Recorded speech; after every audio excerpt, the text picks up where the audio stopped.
when we last left off, you guys had just met. You're on a bus heading from Los Angeles along the I-5 towards Bakersfield when a sudden blowout on one of the bus tires required a stop in Gorman, California, a small highway-side town consisting of only just a few houses, maybe 500 people, a McDonald's, a gas station, a tire shop, and a few other accoutrements, as it were, a few other amenities that might make a small town self-sufficient.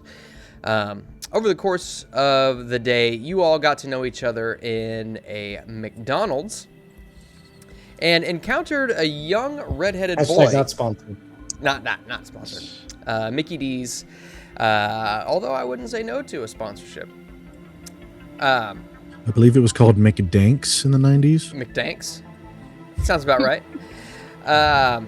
And while you guys were all getting to know each other inside the McDonald's, most generously treated to you by our very own Lark, you all ran into a young redheaded boy who was frustrated with a video game that he had found in some abandoned house somewhere, saying that after beating it, he had only seen a screen with some numbers and just a word at the end, and it just went back to the title screen. He was very frustrated. Didn't seem very happy with his find.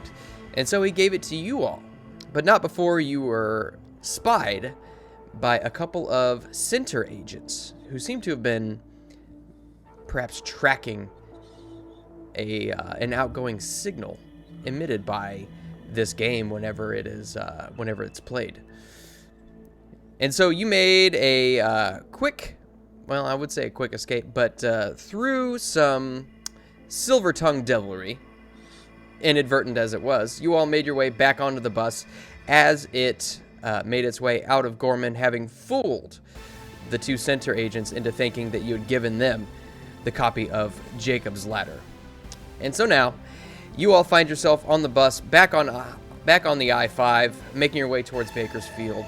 JJ has slotted Jacob's Ladder and is just beginning to play the game while you all look back and you see the telltale black Chevy Caprice following the bus along the highway.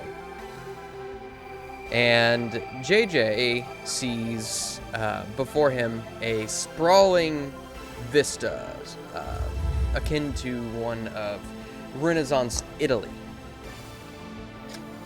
And before we get started, what we are going to do first is a little thing that it's a kind of an improvement phase, so to speak.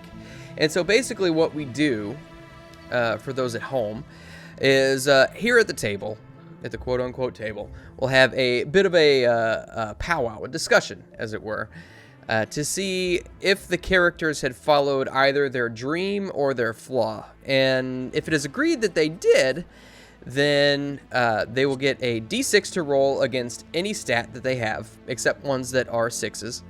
And if they succeed on that roll, they increase that one by 5. And by succeed, I mean roll over. If they succeed that roll, they increase that stat by 1. And if they fail that roll, then they get to add a new talent, which gives them bonus to rolls in certain situations. So, with that, who would like to go first? I'll go first. All right. So why don't you start by telling everybody, like, what's your dream and what's your flaw? All right. His flaw is that he's haunted by flashbacks from the war, and his dream is to start the kind of family that he felt with fellow soldiers during the war. So, trying to find new friends, people he can relate to. And for him personally, maybe people that are very genuine, and at least in the real world. Okay. If I were to interpret the events of last episode, I would probably say you're making your way towards that because you have kind of bonded yourself to these guys loosely because you've only spent maybe just a couple of hours together. Yeah. But it got to the point where you had actually put your hand on your pistol. Yep. We're truck stop friends so far. Yep. Yeah. That doesn't imply anything. Yeah, truck stop That's friends the could first step. mean different things. Yeah. Family? That means that just makes it weird. Yeah. I'm not helping. Yeah. Yeah. So I mean, if you're asking me, I think you definitely made a way towards if we're using the term family loosely, and you're not talking about I'm going to get married and have a kid. If we're using the term family as in like brotherhood, brothers in arms type deal, I think you definitely made progress towards that. All right. And I feel like his concern for a child probably indicates maybe he's seen some terrible things before. Yeah. Because his first priority was helping that child no matter what, even at his own expense and missing the bus. Even when others wanted to run away and play their fancy new video game. I mean, I'm in agreement. Yeah, I think that's deserving of a role. Yeah. What does everybody else think? Yeah, but wait, there was a kid? What? Oh, sorry. Meg didn't see the kid until well after all that stuff happened. It's like, oh! Raven was spray That's painted, what he was doing. so... Fair enough. Yeah, I think it's totally worthy of a roll. Which thing is he going to try and roll? My lowest stat is empathy, so I'm going to roll against that. All right. Oh no! Well, I got a 1. Oh, no. So I get a talent. Yeah. So if you go over to the compendium, you all should have access. Do you see where the talents are? Yes. Okay. Sweet. So you should just be able to grab one of those talents. You can take a look through them, and just grab one and drag it over to your sheet. All right. And we'll come back to you and kind of, once you figure out which one, we'll come back to you and figure out what talent you took. JJ, how about you? What's your dream and your flaw? Let me open those up. Let's see. My dream is be disproven of the foulness of humankind. And my flaw is you are torn by guilt and take stupid risks. So I feel like the flaw, I did more than anything by kind of not giving into Centre's give me that back, that's our property. Mm-hmm. And the instant Lark showed up, I just walked away. So obviously, those two were best friends, so I didn't want to interrupt that reunion, Yeah. So, against the man, so to speak. Dream? I mean, I don't really think I've been... Actually, I feel like, if anything, the Centre guys have played into that. Foulness of humankind, if anything else. So, I have yet to be proven of that. I guess Ramon's going to help this kid is not enough to fix such a jaded person. Right. And then real quick, what page is all this stuff on? So actually what you can do, let me see if I can, because I should have that here in the... or is it in the compendium on here? Yeah, let me see here. Yeah, here we go. Boop. So it's under developing your character. There we go. Yeah, sadly, I don't really... Definitely didn't really overcome my flaw, because I sort of leaned into it. Yep. And I wouldn't even really say my dream was happened either, because again, these guys sort of embody the foulness of humankind. Mm-hmm. Well, so you don't want to. So overcoming your flaw is a little strange. So basically, like, I think that's later stage. Yeah. I mean, that's basically like if you as a character have learned that, maybe myself taking all these risks puts other people at danger, so I'm not gonna, Oh yeah, I'm no, not I gonna guess take so many risks. Yeah, that's more. Which is nice because you can immediately make 3 improvement rolls. But there you go. Well, the improvement roll does sound like more if you follow your dream or flaw. Like if you kind of you're like these people suck. Yes, they do. I think that overcoming your flaws seems like a sort of a mid-campaign thing. Yeah. Where it's like you've journeyed for a while, and then if you did cool, you get a super level, basically. Yeah. And so, I mean, honestly, and maybe I'm being a little generous, but I mean, you did take certain risks. I mean, the one that comes to mind is stomping on the. Well, that's not really. Bus. That's not overcoming my flaw. That's definitely leading into it. So I feel like an improvement roll for sure. Oh yeah. Definitely, I would say, you absolutely did some very risky stuff. Cool. Everybody else cool with that? Yeah, I would say so. Not to be confused with Roxie, who did very risque stuff. True. Just showing you the human side of humanity. Well, actually, she was playing her flaw at that point, seeing how you reacted because she gets in people's heads. I think I'm gonna roll against my agility, which is a 3. So let's see.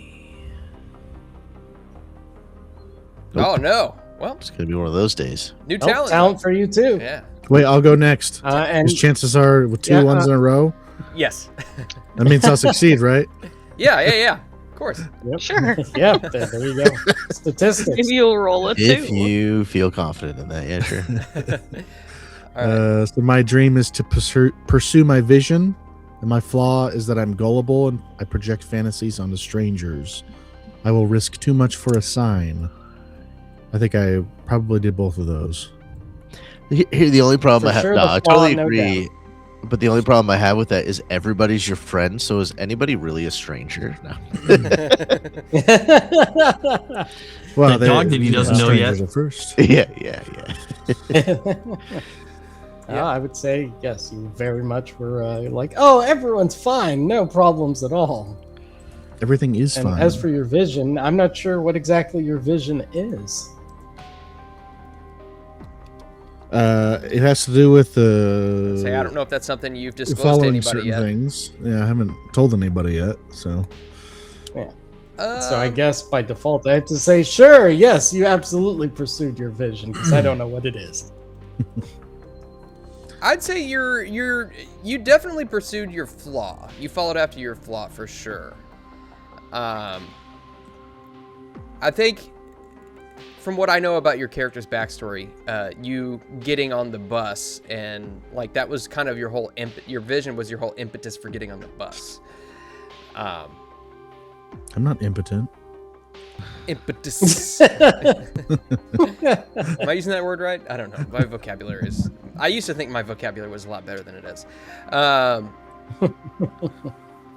But what are your fantasies that you're projecting onto strangers? Is it just like that everything's okay? That everyone has your best. Everyone can be friends with each other. Yeah. Yeah, I think that's probably that's definitely something that you did. I would agree. Very much so. Yeah.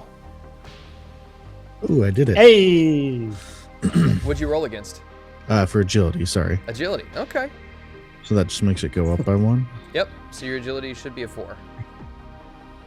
He saw this like 50-year-old veteran outrunning him, and he's like, okay, I got to work on my physical. I need to work on my cardio. And so now I need to update your character artwork again. Again, yeah. I just did it. All right. And Froste, what is Roxie's dream and flaw? So Roxie's dream it's a huge one. She wants to find a cure for the neurograph addiction. Mm-hmm. So that's a huge one. Her flaw is she can't help but diagnosing everyone she meets. People are a case or a problem to be solved. Because with her empathy and her wits and her background, it's basically everybody is just literally a problem that she's got to study. And that is pretty much how I was trying to play her, except for when she was hiding in the booth because she was terrified of these people finding her.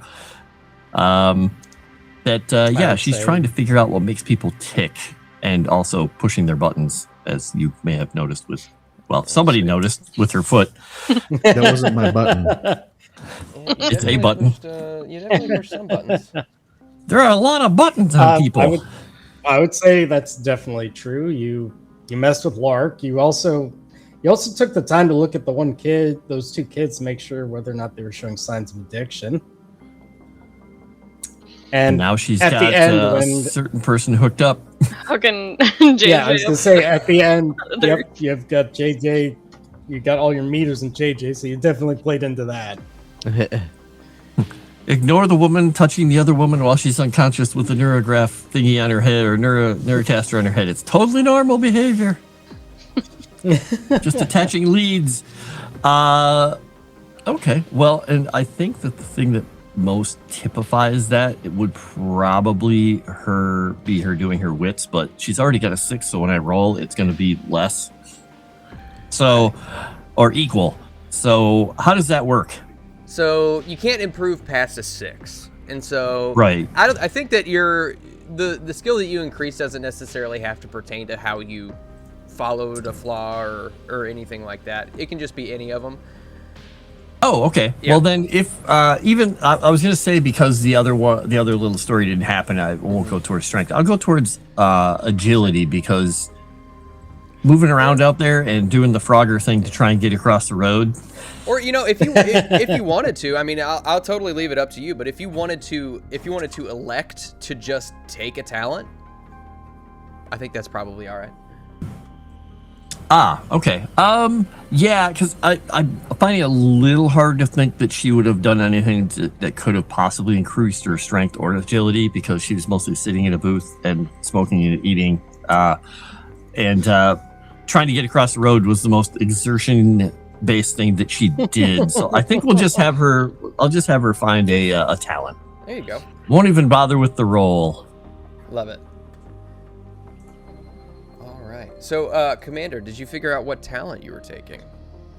Yes, I took the leader talent. I get +2 to dice when rolling for empathy, to rally an incapacitated person or help someone who suffered a breakdown. I feel like some of that military leadership is coming back to him now that he's around other people again, and he's opening himself to others again, slowly but surely. Very nice. Okay. All right, and it'll help offset my empathy. That's only a 3. All right, and let's see, JJ, did you figure out what talent JJ is going to take? I took tough. Okay, and more remind hit us points. More hit points. All right, we like that. That'll be good for JJ. I feel like I might be the tank. With all the damage you've been taking in that first one. Yeah. Oh wait, did we go over Raven? No. Oh my goodness. I thought you were the building. outsider of the group. Yeah. I'm sorry. I thought you were just like, oh, enough time's passed. Have these guys actually picked anything yet? Nope. Yep. I don't know what I was thinking. It's only. That's gonna be a 8:45 short. in the morning. I am so sorry. Here come Raven. all the comments saying we're all sexist. What? It has nothing. I see how it is. It has. You're just so quiet. Anywho, Raven. I'm very quiet. What is your dream and what is your flaw? So her dream is very counterintuitive to her flaw. So the dream is to find a true friend. And her flaw is that she doesn't trust anyone. So she's gonna have a little battle of the mental. Okay. Yes. I know you were definitely very resistant of Matt and his trying to get you to listen to Pantera. Yes, I was very. You were very standoffish, yes. But and you very much were like, oh yeah, I guess I'll take the food, and inside you're like, please feed me. yes, it was. She was going against her natural resistance to trust people to get food. But with her backstory, when she tags the ravens, it's kind of like a little outward sign of, hey, I'm here. Anybody else? Here. Okay. So it's Gotcha. I don't know what, A I don't beacon? know. Yeah. Is it like a signal to people who kind of share her mindset or something? I guess. Okay. The beacon is lit. Because like it's a little bit of rebellion, but it's also like a Notice me. she's kind of leaving her mark as she travels. Okay. Okay. I definitely think that you followed your flaw for sure. Yeah. Yeah, you were very standoffish. Yeah. Which fair enough. But All right. And so, are we all in agreement that Raven gets an improvement roll? Yeah. I'd say so. I think so. I don't see any reason why players Can't wait would to see the disagree. top. That doesn't make any sense to me. It's like you want your characters to be as I mean, tough as possible. I mean, we could always ask chat what they think, but then that's gonna be a while. Yeah. But it would be fun to see comments from people saying no, they totally didn't. That'll be a fun thing to look Alright. Yeah. 1d6. Hey! Right on. What are you rolling against? My empathy. That's Empathy. a 3 right now, so that'll go up to a 4. All right. at. Nice. Very cool. Now I will update your character art. All right. So Raven's empathy goes up to 4. I feel absolutely terrible about skipping over you. I'm sorry about that. JJ, did you figure out what you said you're taking tough, So right? I took tough. Yeah. You took Get a little tough. more hit points. Okay. And then remind everybody again, Roxie, what talent you took. She took nurse. If she spends a shift caring for a patient, they'll heal 2 points of damage per shift instead of 1, assuming they're resting. She can care for a number of patients equal to her wit score. Very nice. Okay. Falling back into her med school practices. All right. And so, you all are on the 1975 flexible single-decker bus. Are you all kind of like towards the back, towards the front? Does it matter? Towards the back. Probably towards the back. Yeah. If I'm going to be in a neurocaster. Yeah. Mm-hmm. Okay. And you see that as you're driving along, you slip the Neurocaster on, but you can see that several other passengers have got their Neurocasters on. Their heads are just kind of leaning back against the seat, and they're basically motionless while they're in these Neurocasters. And then we had talked about after the recording last week. Roxie, you were going to do something as it pertains to JJ. Yeah, just hooks the pulse ox meter, the little clippy thing on the end of her finger, and then puts the 2 leads on her, one on the side of her neck and one a little slightly down her shirt, which is why she's like, yeah, it's totally normal. Putting the leads on her just with her little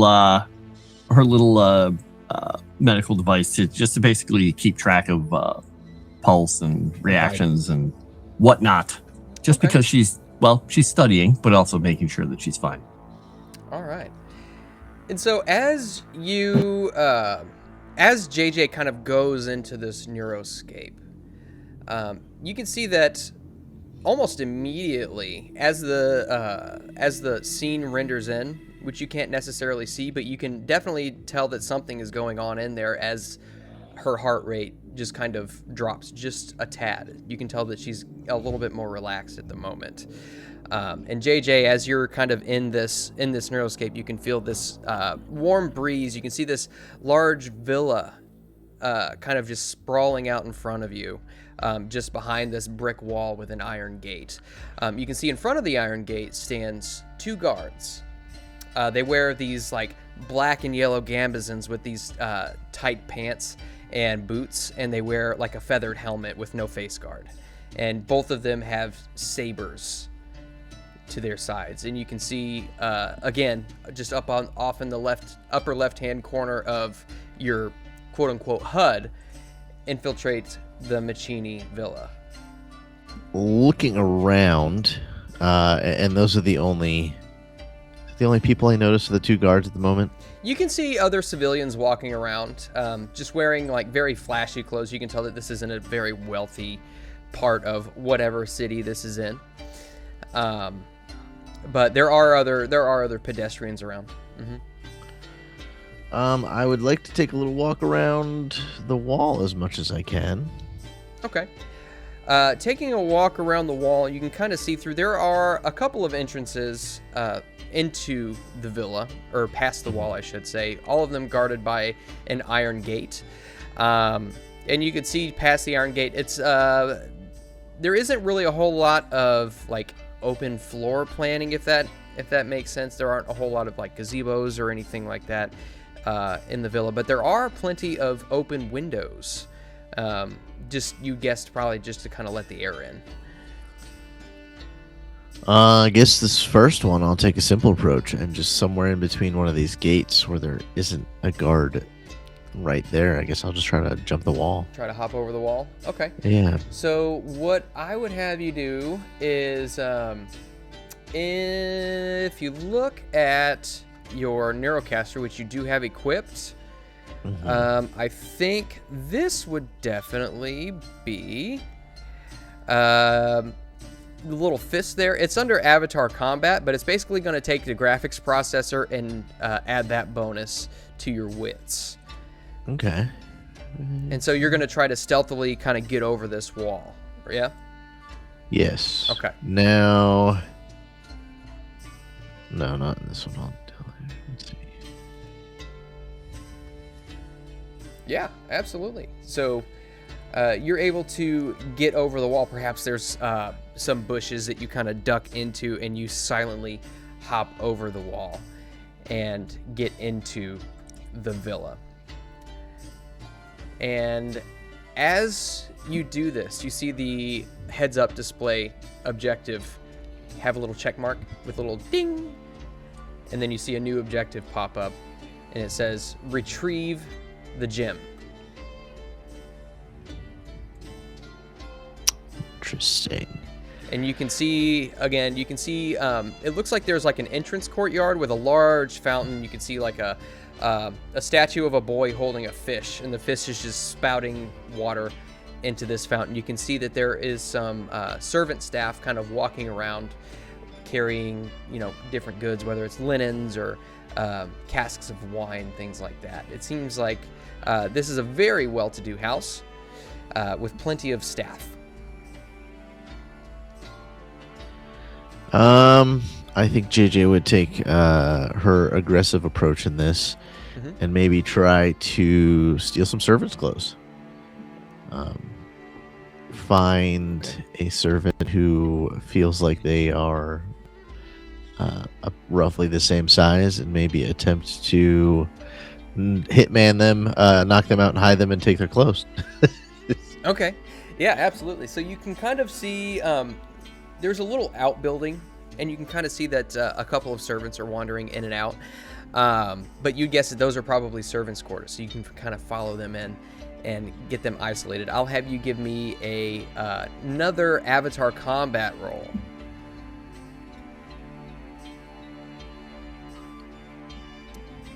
Okay. Success. So you're able to subdue a servant. What do you do with the servant's body? Probably just put it in a bush or something, maybe up against the wall if I can get back towards the wall. Something not quite in the way. Put a chip bag over his head. Yeah. Very nice. Okay. Put a syringe, heroin syringe in their hand. That way they just think that they got really messed up. Very nice. All right, and so you're able to get the servant's outfit put on, and as you kind of make your way out of the servants' quarters, perhaps you pick up something to kind of carry around, make yourself look busy, and you can see that this place does have quite a few guards on the interior as well. But you make your way into the entrance courtyard. And you can see that there's kind of a hallway off to your right. You can see a couple of servants carrying hot food out of another room, which you would surmise to be the kitchen.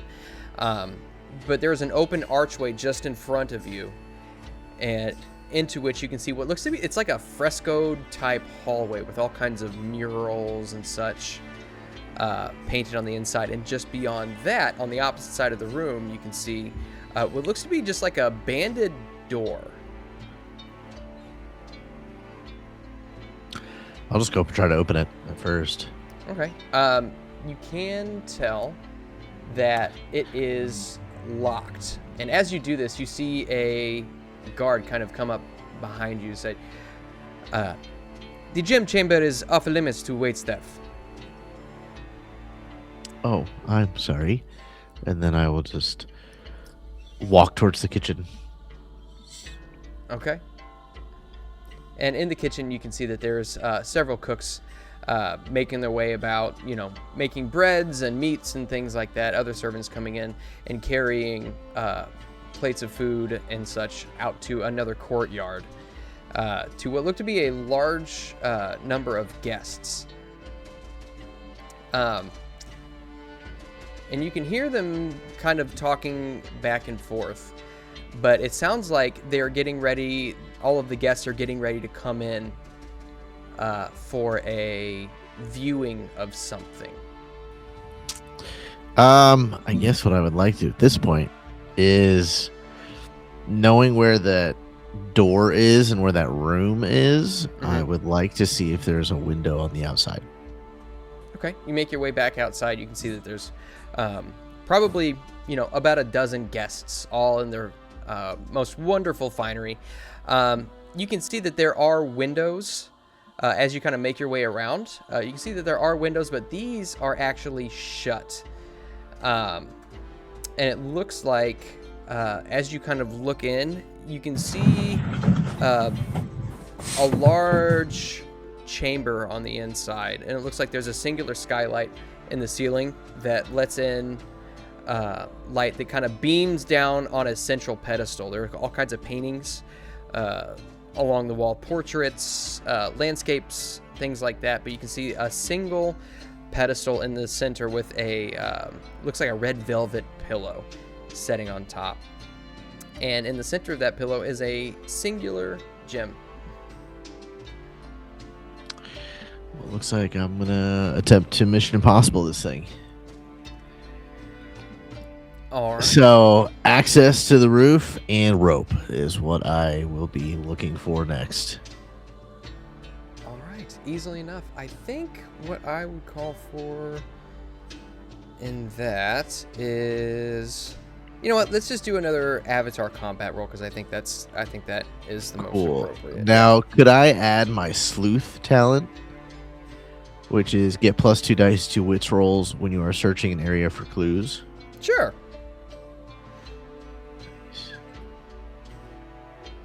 I roll so many dice. Nice. Yeah, absolutely. Easily enough, you're able to I'm a gamer. You're able to find like maybe like a landscaper's shed or something like that has all kinds of tools and rope and stuff like that. And you're able to find some access to the roof, just a couple of maybe supply crates or barrels stacked up against a wall, and you're easily able to make your way up on top. Before I go up there, I would like to hack the game and put me in a Catherine Zeta-Jones leather outfit. Okay. Give me a hacking roll. You kind of like pause the game, and like a little sidebar with some coding script comes down. Presses tilde and the shows up. And as this happens, you can see Roxie. You see JJ's heart rate spike for but a moment. Note the time and try and figure out, just make sure I note the time, note everything to find out exactly what happened later during that point. Okay. JJ, would you like to push So the roll? Yeah, we'll give it a push. We'll see what happens here. Hell yeah. All right. Although Perfect. the gear damage sucks a little bit, but All right. So, your hope is at 0. It should be at 3, I think. Did you lose any Well, hope, Wes? No, it was at 4 because I did lose 1, so it should be at 2. It should be at 2. Okay. Yeah, I got it. And so I like how that was rolled for a POV JJ instead of the other JJ. Oh, it's because I don't have a thing. And so the sidebar disappears, and you can see first person. Your character outfit just has these long nails and black leather sleeves. I was about to ask if you that's failed the better. roll, would he instead end up in like one of those fat suits? Yeah, I like to imagine you can also just make a quick gesture, and there's like another menu that comes down that has your character, like a 3D rendering of your character that you can just like spin. And because this is some, not necessarily built for this, I was like, give me this stupid outfit. I'm not doing this. Nobody's here watching. I'm not doing this without any style. What do you think I am? And as all of this is happening, Matt just kind of like comes back to the seat that sits in front of you. So, you guys gonna be in Bakersfield for a while? What are you doing? Like, do you want to hang out or something? I don't really have plans. Oh, I just so you're free. go with the flow. Well, Not necessarily. I'm going to stay with my grandma in Bakersfield for a little while, and maybe you could stay with us if you don't have any place to go. I'll think about Can it. Roxie hear this while they're talking? We're all kind of close on the. Yeah. We're all kind of Roxie's like noting stuff as she sees that. She's just kind of look around. If she can catch Raven's eyes, she's just gonna go. Give a thumbs up. And you can hear on his headphones are like around his neck, and you can hear Megadeth just blaring. Ooh, better than Pantera. Sweet. All right. My grandma makes awesome macaroni and cheese. I hope you like macaroni and cheese. She makes it for me like every time I go down there. And yeah, we can like listen to music and hang out and go to the mall. That'll be pretty cool, right? Men in Black's out right now. We could go see that too. It's got that guy from Fresh Prince of Bel-Air. At the mention of Men in Black, Roxie goes back and slides down into her seat again, just kind of looking out the window, like. Sure, I guess. How old are you, by the way? I'm like 17. Oh, I mean, I would ask how old you are, but It's illegal. I thought that it was improper to ask a woman her age, but I could tell that you are youthful and beautiful. And just my type. I think he was doing pretty good there for a second.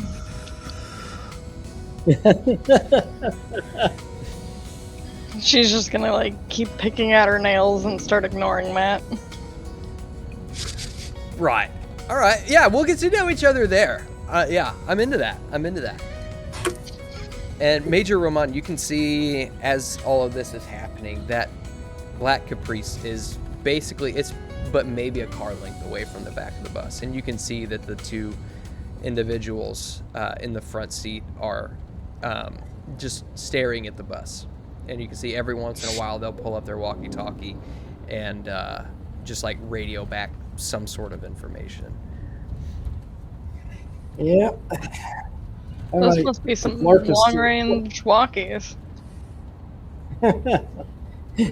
I imagine Lark probably is sitting next to me again. I might kind of bump his shoulder and be like, "Yeah, Hey, does this sound in tune to you? It sounds like. I think I got it right. I think it's right. What do you think? I gotta be honest, buddy. I don't know anything about music, but it sounds decent to me." Cool, thanks. And he gets up before you can even tell him.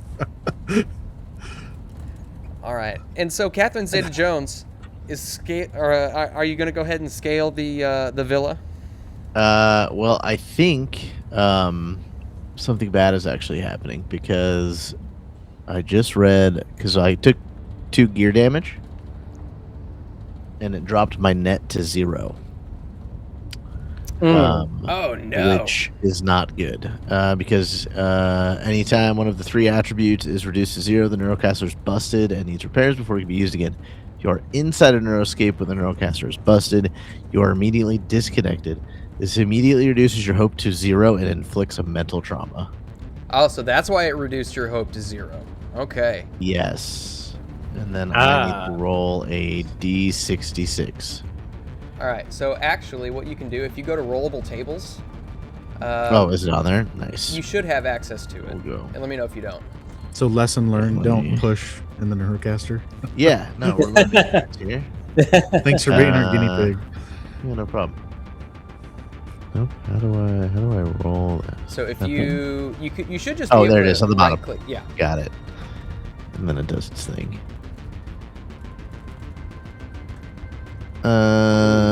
Apathetic. If you've had a breakdown, Nothing's morality, changed. you may suffer mental trauma that may take a long time to recover. So that is actually, if you click on apathetic, that gives you a bit of a overview as to what. It says I have insufficient proficiency, but I have the tables here, so I'm thinking you cannot push any die rolls. Is the effect of it? All right. So I feel like It's protecting I do you this from thing. yourself. Yeah, I try to hack this game to, make it more fun for me and be more Catherine Zeta-Jones. And I feel like maybe my heart rate spikes, and as Roxie goes to be like, what's happening? I come out of the Neurocaster with a and take it off and look at the thing knowing that like my wireless card is broken or whatever because it's the network part of the system that's broken. And I'm like, I got disconnected. That took a lot out of me, more than normal. There's whatever that game is, something more to it. I was just infiltrating a Spanish villa, and I went to Hacked it again. Yeah, I thought I'd see if I could bend the rules a little bit, and it doesn't really like that. She's just gonna look at the side of the thing. Is it obviously like the little frizzle frazzle marks on it anywhere where anything is singed? There's or is it probably just- lights. Some burn marks or something. The little little wireless circle of death. antennas like blinking. Yeah, red ring of death. I know, the Amber Light of Doom. Dang it, that sucks. I'm gonna have to work on repairing this thing before I can get back in there, or if we find another one. And she's just gonna reach over and take the meter off your finger and pull the leads away. Okay, you spiked at one point in there. Was that that? Yeah, that's when I was kind of hacking. It's that old like medieval setting, and that's dumb. So I tried to do something I probably shouldn't have. Everything's Cheerleader? going pretty good. No. More leather. Oh, that's on point. Raven approves at the leather comment. And she's just gonna reach into her bag to the side, take out a bottle, unscrew it, and pop an aspirin out, and put it in her hand. Thank you. Mm-hmm. Take 2, and if you don't feel better, come back to me. Are we still being followed? I guess I wasn't in there that long. Sometimes it feels like time really passes. At that point, she's like, "Oh yeah." She's gonna lean back down. Ramon would probably be like, yeah, they're still following us. I'm guessing you didn't give them the real thing then. No, I didn't. Yeah, I can't say I blame you, but this bus ride will be very interesting. Let's leave it at that. Yeah. All right. Well, at this point, I think I'm gonna take a nap or something, and then she sort of puts the Neurocaster away for right now. And takes the aspirin or whatever, and kind of tilts her head back and sort of is there, but is sort of going to be just sort of eyes closed for the moment. I had gotten up at that point, and I walked forward, and I'm going to sit by Matt and Raven, and I'm just like plucking, you know, just doing a little tune while I talk. You uke, dude? Hey, what's up? I uke. Do you uke? Wait, don't tell me you uke too. Oh, okay, that would be crazy Providence. Yeah, no, I have a flying V at my grandma's house. I was gonna show her. Where's your grandma live? Is she cool? Yeah, well, she's pretty cool. She lives in Bakersfield. That's wonderful. It's always good to hear people have good relationships with their family. Makes me happy. Yeah, she's cool. She makes really good mac and cheese too. I love mac and cheese. How about you, Raven? You have a good relationship with your family? No. Oh, you heading away from them toward anyone you know? Where are you going? I'm going wherever the wind takes me. You got to be going somewhere. Surely you have a destination in mind. Nope. Oh. Well, I can respect that. Well, she's gonna come and stay with me. So she does have a destination. To be in mind. determined. Right? Hey, look at that. Yeah, we were gonna go and see Men in Black and hang out and eat mac and cheese, and I was gonna play some songs for her on my guitar. Okay, cool. That's in Bakersfield. You mind if I hang around? I mean, I'm not going to impose or anything. I can get my own place, but maybe we can jam out sometime. And Yeah, dude. That would be awesome, actually. I don't know maybe you can teach me a thing or two. I've only been playing for 2 weeks, so I'm not the best at it, but I make do. Yeah, I've been playing for like a year, so I could play a few things for you, teach you a little thing or two. Does it translate well to ukulele? Oh, perfectly. Do you want to see if you can uke? And I hand the ukulele over to him. Yeah, totally. He's gonna suck at it. He places his fingers in the frets where you would think Smoke on the Water would be played, and it sounds nothing like it. Well, I think you're out of tune, dude. Oh, what? Alex told me I was in tune. Yeah, no, that's not in tune. Oh. Well, I thought it's because it's supposed to be like a cascade, right? So it goes up and then down, right? For a ukulele? That's what I was told. It should be... Well, first of all, you only have, like, a couple of strings. You're supposed to have 6. So, I think you're broken there. But, it's supposed to be like E, A, D, and then a few other notes. I don't know what those even mean, honestly. I just kind of go by the sound. Oh. Like this. And then I start singing a song that I make up on the spot. Not my cup of coffee, but, it's not bad, I guess. We'll see if I do it well enough, I guess. Yeah, if you want to give me an empathy roll, that'd be good.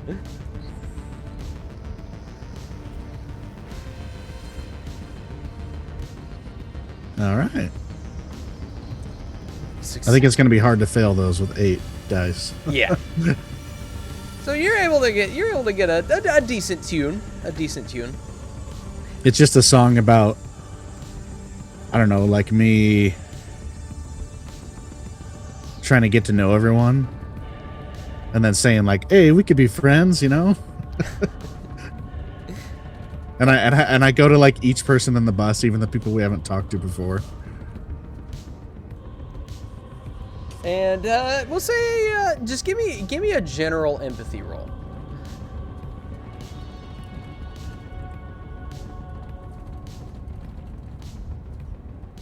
Yeah, you seem to be very well liked on the bus. For the people who are not just stuck in their neurocasters and who are willing to talk to people, you seem to be very well liked. I try to get like one interesting fact about each person and incorporate it into the song. Okay. You get the fact that Sandra likes to go thrift shopping, but never seems to find anything her size. You get the fact that Joe is his favorite sandwich is a Big Mac, but it constantly gives him heartburn. And you get the fact that Colleen's dog has a problem with peeing on the floor when it gets excited. I think you need to name the song Matt and Cheese.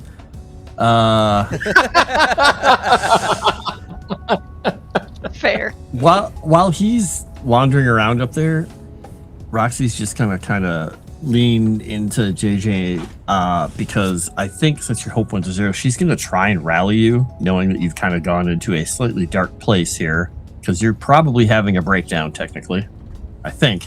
So she's going to attempt to do that by talking to you about stuff, saying, well, at least we know we're not lying low now, but just referring to the ukulele train. Can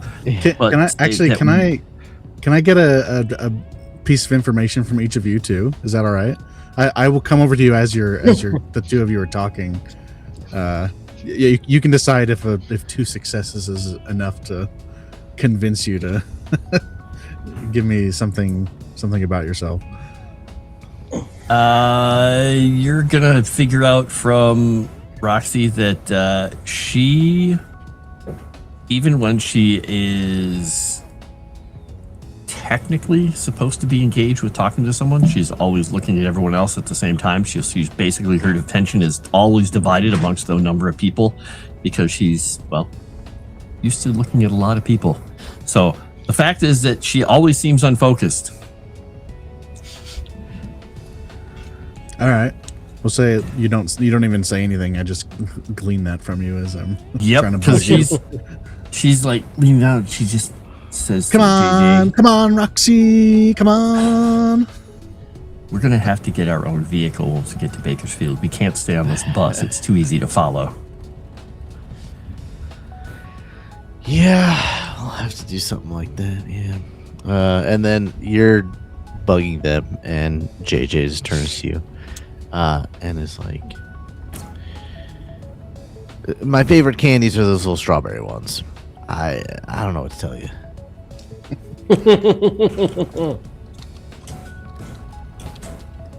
Anyone else want to share anything?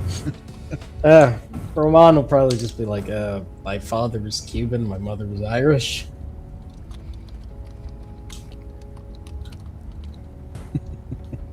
I bet that would make a good sandwich. Matt, what about Matt? Matt. All he can think about is sandwiches. What's a good fact about Matt?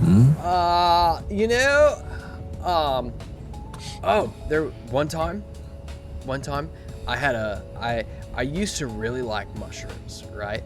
And then I had a mushroom and I threw up after I ate it, and now I hate mushrooms. Matt hates mushrooms. I mean, yeah, you're lacking context, but that's good. It's gotta fit in the song. It's gotta be short. Right. And then he turns to Raven and does that, the road to El Dorado when he's like doing this. That's what he's doing as he's waiting for your answer. I don't know what to tell you, man. I like ravens, I guess. A little ironic, but... All right. I fit that into the song somehow. All right. And so if Roxie wants to give me an empathy roll, and keep in mind, if nobody rallies you, you're after a shift, which I believe is 10 minutes. Your hope does go up by, you do restore 1 hope. But if Roxie wants to give me an empathy roll to see if she can successfully rally. Okay. We'll see how it works here. See if we get even 1 success. Nope. That's the thing I don't like about systems where you have to get a 6 on a die. It doesn't matter how many you roll. Like we were talking about, you could roll 300 dice and it doesn't matter. Oh, Does my singing count as attempting a rally? I mean, if you want to try it, you can. Should I? Yeah, everybody can try and rally. yeah, I mean, As long as you're in the same Probably. zone, I think. The apathetic JJ is just being barraged by positivity, and it's probably quite annoying. Raven just starts uncontrollably sneezing at all of the positive nope. bullshit. Just he's allergic to positivity. There you Looks go. like Lark Yeah. did it, so Yeah. So somehow Lark's singing brings a small smile to your face. And maybe it's just because it's so out of tune. It can be for whatever It's reason. in tune. He just thought it was out of tune because he plays guitar. Thank you No. very Your much. singing is like not in tune with the ukulele. You know what I mean? Like you haven't quite matched it.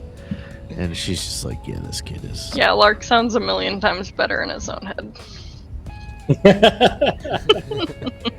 I'm still learning. But he is quite the performer. definitely. All right. So one hope goes back to you, and you find yourself continuing along the journey to Bakersfield. Now, do you guys do anything additional along the way? Just constantly watching their tail. That's about it. Yeah, and you notice that the your tail does not stop following you all the way to Bakersfield. And eventually, you pass along, you exit the I-5, get on Highway 99 northbound towards Bakersfield. About 40 miles down the road, you come to a more urban area. You see a large yellow sign which stretches over this 4-lane highway. It says Bakersfield, and you can tell that it used to be in much better repair, but at this point it seems that some of the letters have fallen off. Some of them are chipped paint. You can tell that it's a bit of disrepair. Some potholes in the ground kind of communicate that this area is not as well taken care of as it used to be. But eventually, you all find yourself pulling into the Southwest Transit Center. And you can see that there are probably, a dozen other buses parked, pulling in with, at least a couple hundred passengers, wandering around in this area. And you can see that as the bus pulls in, that Black Caprice does kind of a bit of a circle around the transit center. You lose sight of it for but a moment until it comes around the other side of the building, and you can see it occupies a parking spot just on the opposite side of the transit center, and the two get out and start walking in your direction as you disembark the bus. Now, is there anything that anybody would like to do? Because you can tell that they are 100% heading in your direction. I guess Bakersfield is where I'm supposed to end up. I go to the cargo area of the bus, and I pull out a massive backpack. So it's a good thing we got back on the bus. Otherwise, this would have been lost. And it's like really heavy. You can tell it's heavy, and he puts it on. It's a backpacking backpack. So he like straps it to his waist and his chest, and he's ready to see what Bakersfield has to offer. I mean, on the way out of the bus, Ramon will be polite and thank the driver, especially because we slightly inconvenienced him. It gives you a nod. All right. And I'd probably wait by the bus for everyone else, because clearly something's about to go down. And I'm trying to help. Raven JJ will look. kind of nod at JJ, like, you want me to take that off your hands so they don't find it on you? Well, the Neurocaster's broken. I guess the game's in there. Yeah, tell you what. Here. And she'll pop the game out and hand it to Raven. Say, I'm going to get... Probably, well, I don't know. We got to figure out... I got to get my Neurocaster fixed. So I guess that might need to be stop 1 for us. Would we know anything about Bakersfield? Well, you can see that there is a map of the immediate area posted on a wall nearby, or on like a I don't know what you call it. There's like a sign with a map on it. Some kind of directory.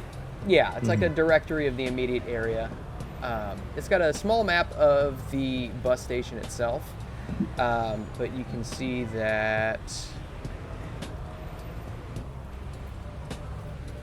this is also visible of the immediate area, and you are currently at the Southwest Transit Center. You can see towards the middle of the map there. Then, if everybody's around, I think JJ's gonna say, "I'm gonna go get my Neurocaster fixed. Why don't we all meet at the Mexican restaurant in a couple hours for food and to see what our friends have decided to do when we split up?" Oh, you Raven's guys just are y'all staying in flip away Bakersfield too? into throngs of people. For a little bit. Oh, yeah, I was going to come say goodbye to you all. I was going to say it was a pleasure meeting you all, but yeah, if you're going to stick around, we could go do something fun, I guess, right? What are you Well, I'm talking gonna about? go to the mall. JJ, and- when you say Mexican restaurant, do you mean the steakhouse or do you mean Taco Bell? Well, the steakhouse is called El Everything's Poblano Taco Bell. Picante Mexican Steakhouse. So, Yeah, plus Taco Bell's Yeah. not good Mexican food, right? It's like I thought everything was Taco Bell in the 90s. I think technically in California it's Del Taco, not Taco Bell, but Mm. They have Taco Bell in California, don't they? I don't Yeah. know. yeah, They also have Del Taco, so Pretty sure it Del might be a Taco's its own situation thing. of both. Yeah, Del Taco's its own brand. Is that the one with the potato olays, or is that a different Mhm. place? No, that's Taco, Taco John's John's. has Taco potato. John's. Ah, Potato okay. olays. My brother is Ah. addicted to those. I just don't remember what the restaurant was that had them. There you go. Got it. So Okay, yeah, Taco Bell. I might ask JJ. I'm like, well, it looks like your Neurocaster there's burnt out. Maybe you could trick those guys into thinking the cartridge got busted when your Neurocaster got zapped. Give them a broken cartridge.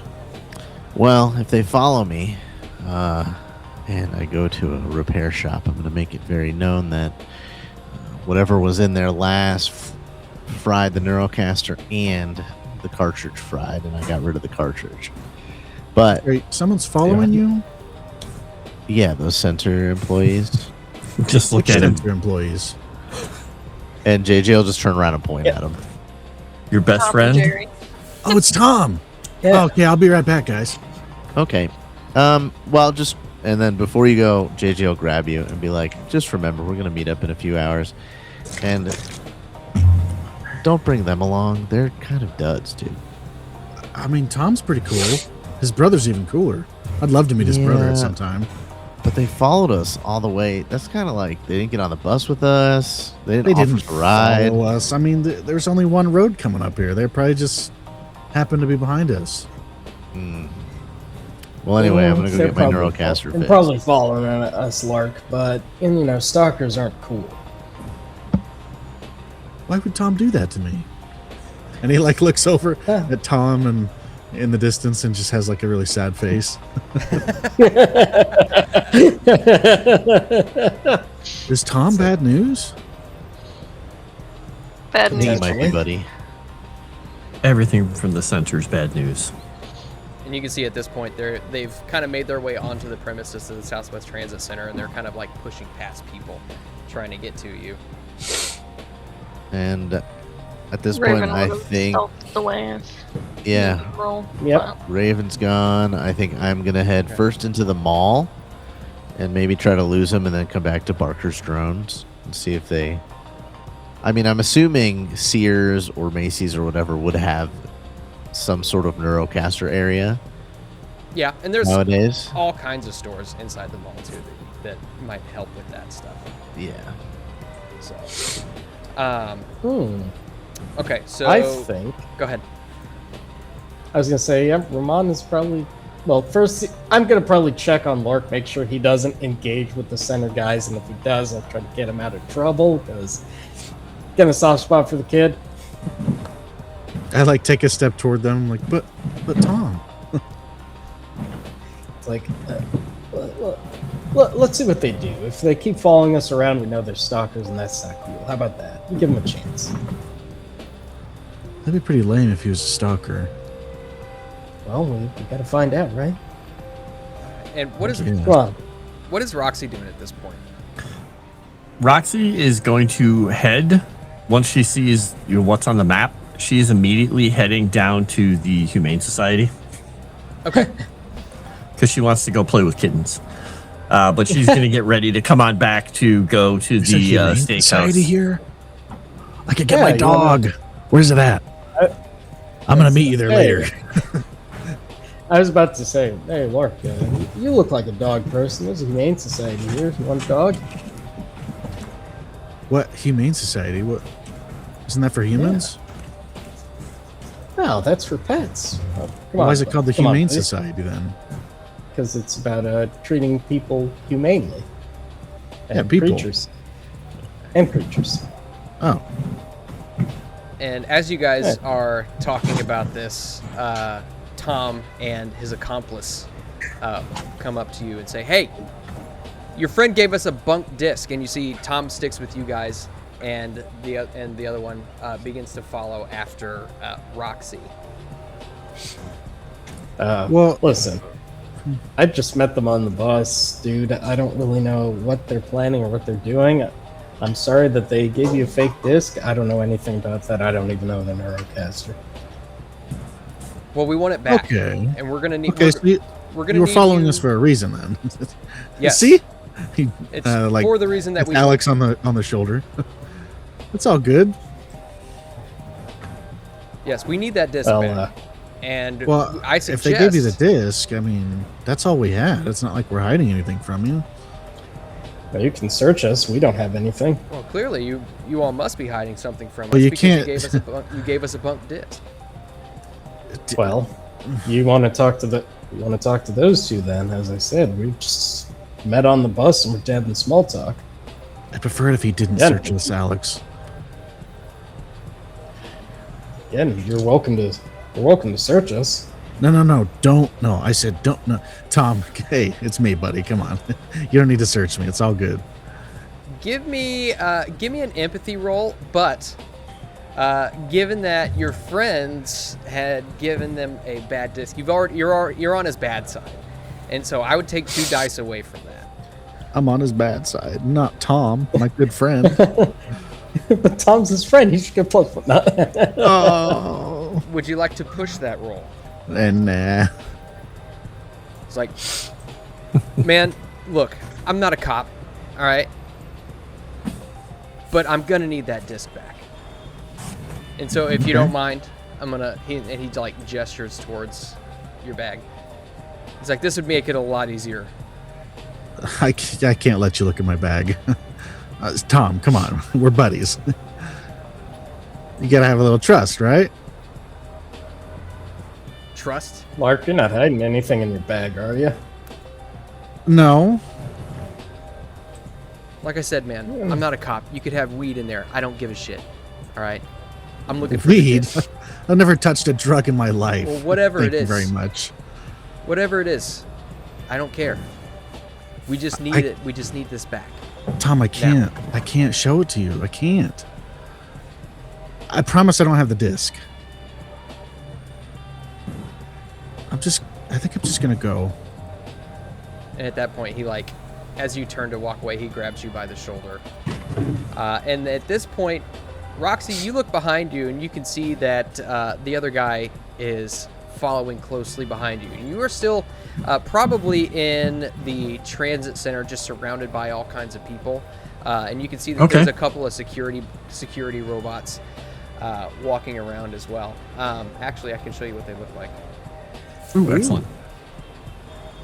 Just a couple of these guys just walking around, Oh, they're so friendly. keeping the peace. Exactly. She is going to immediately go over to one of them and say, That man's trying to accost me. And just point right at him, the center guy, and just kind of step behind the robot and try to use it as cover. Would you like to file a complaint, citizen? Yes, against him. And she's pointing. Help! And you see the And she's gonna just yell out a little, help! Where's your whistle? The robot holds up a hand. It says, Halt, citizen. A report has been filed for harassment. and you see that the center agent like stops and like tries to push past, at which point the robot kind of steps to the side, like basically blocking access to you. Nice. Halt, in the name of the law.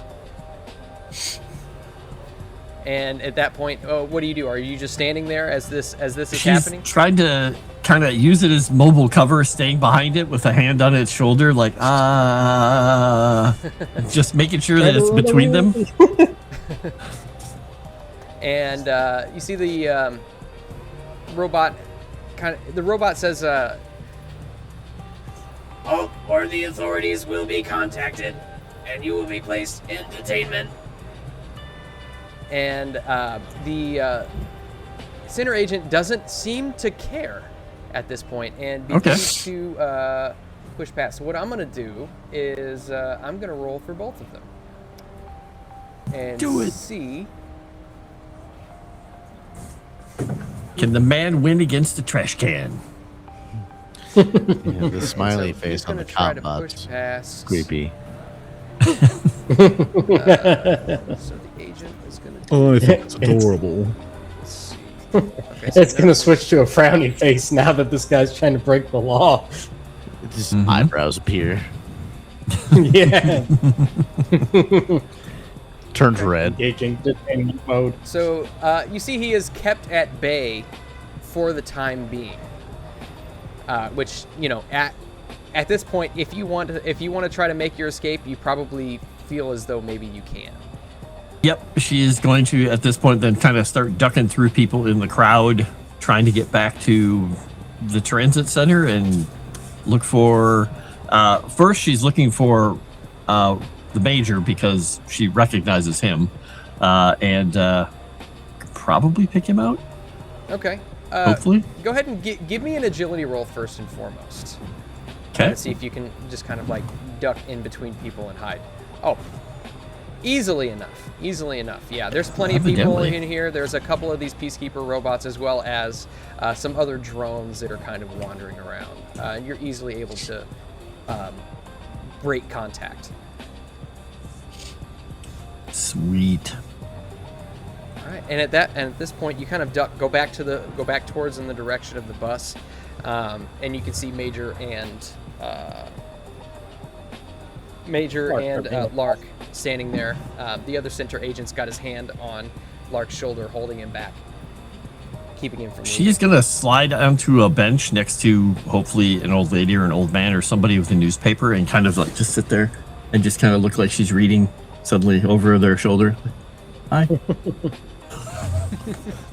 You sit next to the most inhospitable old person that just starts yelling at you.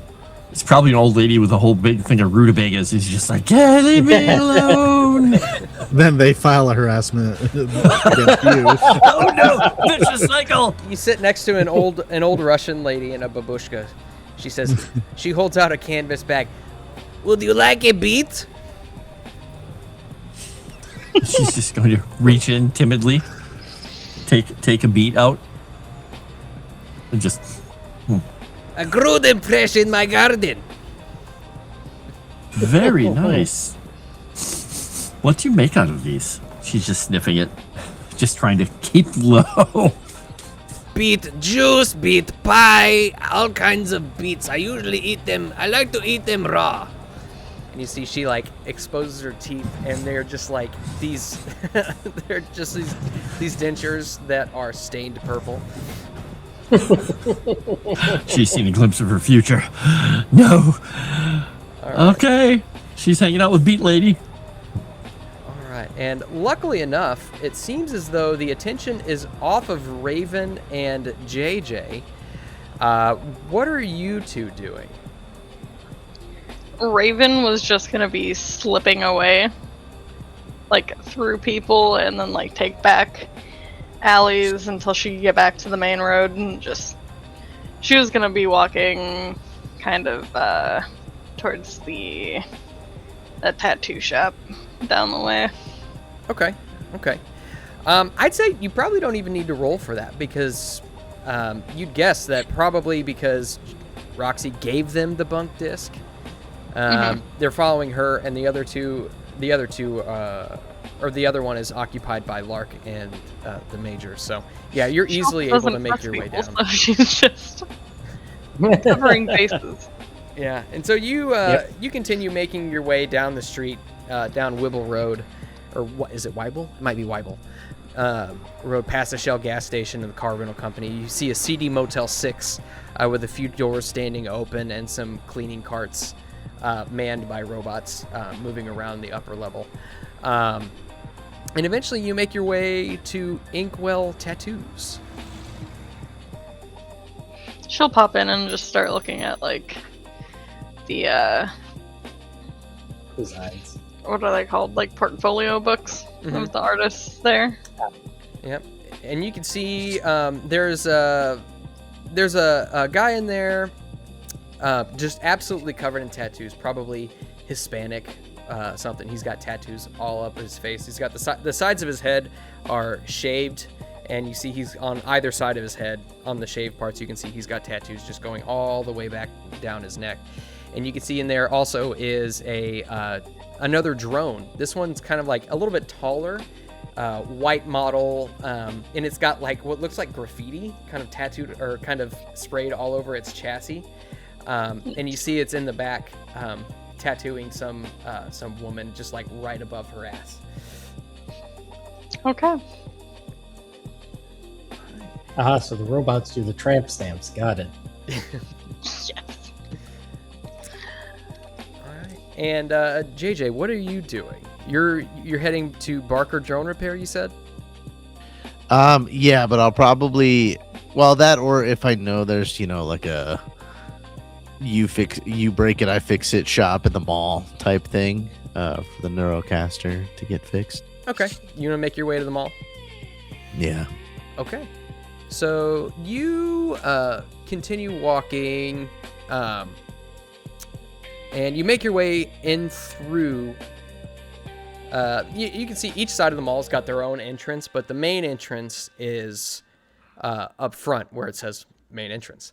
Do you go any particular entrance? Yeah, whichever one's closest. On first. Yeah.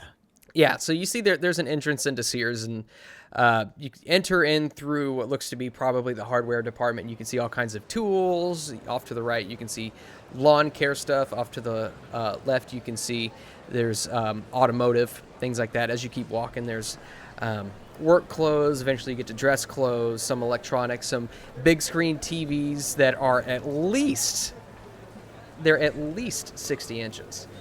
Massive. Set off to the right. And they probably look like they're 400 pounds. And as you make your way out must be a few $1,000s for those. Must be. And you make your way out into the main portion of the mall. And the main floor of the mall contains all kinds of stores.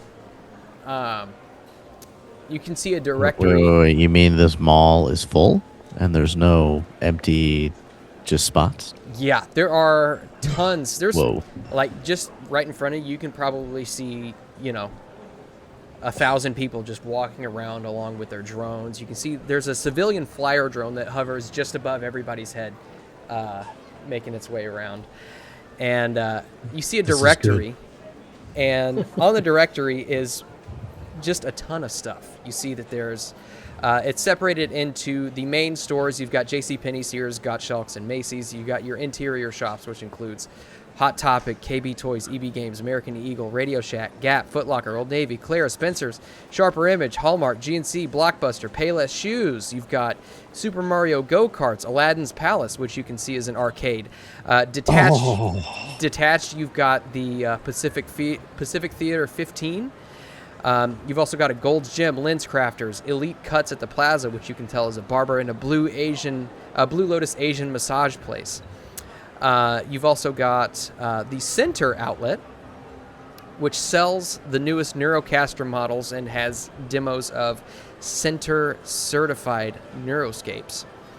And you can also see that there is a shop called Happy Cool, which is also a Neurocaster dealer, but it's geared more towards children. It usually what you'll see with Happy Cool is like it'll sell themed Neurocasters, like there's the Johnny Jolt Neurocaster. There's they might have a Super Mario Neurocaster, and they'll also sell drones in different fun little shapes for kids as well.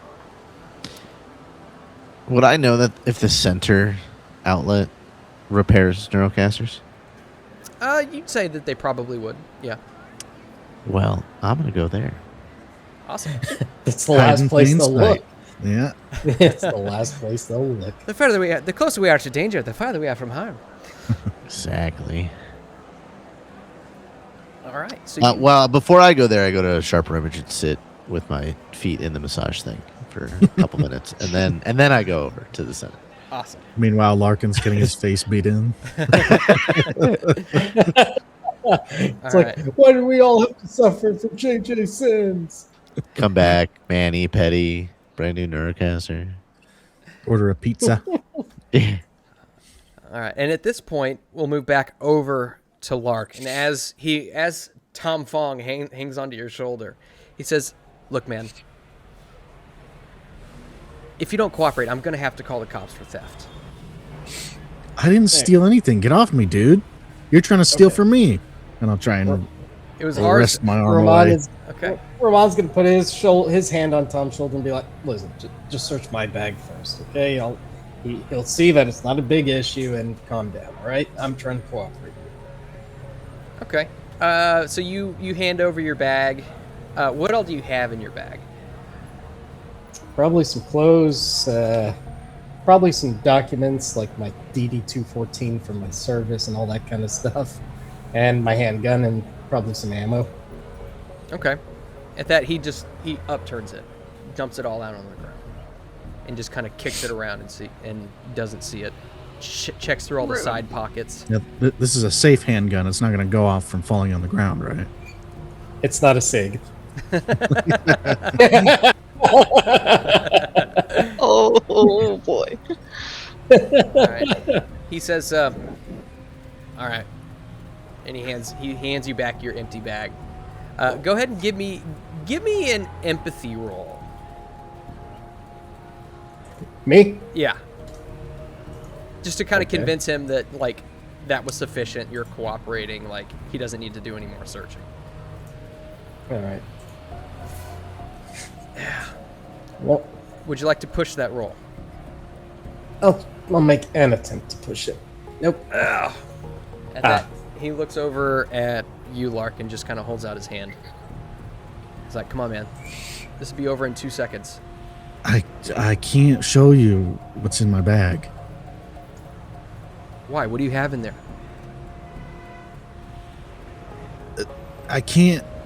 Okay, look. I'm going to take something out. Okay? I'm going to take a few things out, and then you can look through the rest. Just don't dump it on the ground, please. He gives you a nod.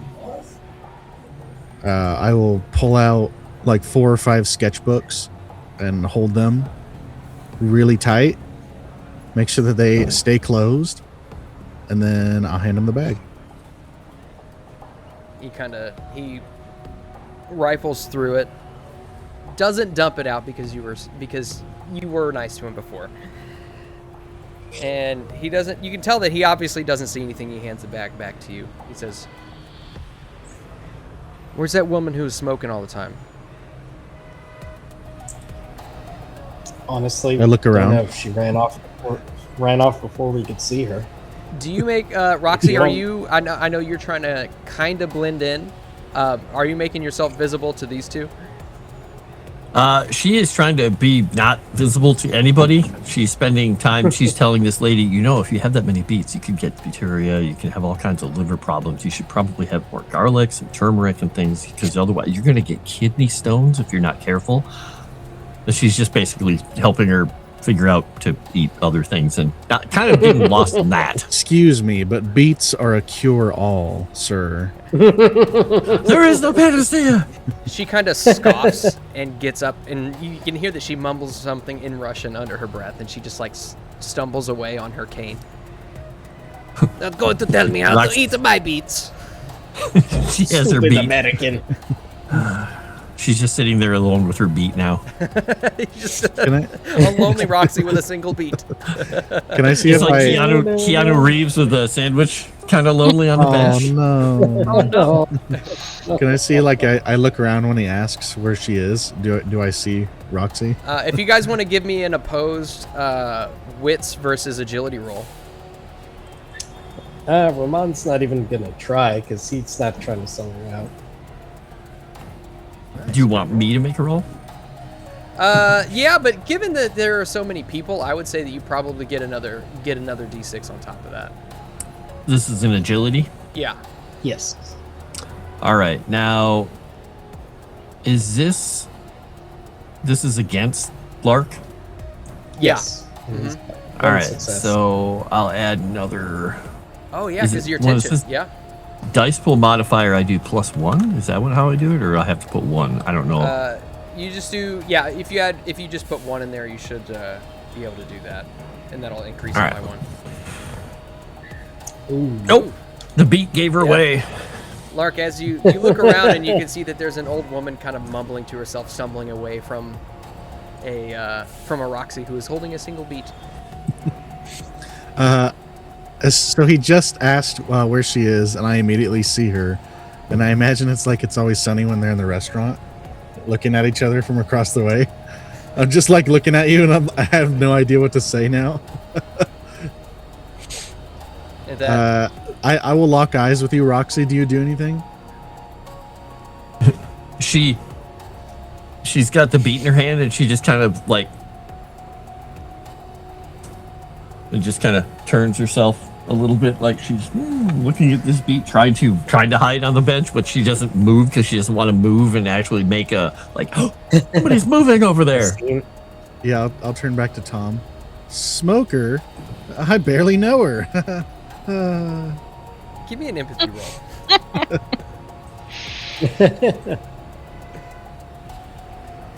Oh, Nice. let's go. All right. At that, he says, all right, man, look. If you see her, we'll be around. Yeah. Of course. I think it. Listen, I know you're just doing a job, but I think it's safe to say that we probably just got played as hard as you. But if we see him, we'll let you know. All right. I appreciate it. And trust me, we won't be far. Thank you for. All right. I appreciate you being patient with us. Obviously, this was a long bus ride and a lot's going on that we're not really supposed to be part of, clearly. He gives you a nod and he turns around. You see he kind of like, he pulls up his walkie-talkie and says something into it as he makes his way back to the Caprice. Ramon's going to turn forward and be like, "You okay, kid? I know that was probably a little scary." No. He's putting his stuff back in his bag. Well, listen, they're off our trail for now. I guess, why don't we go check out that Humane Society? I'm sure a pet will cheer you up.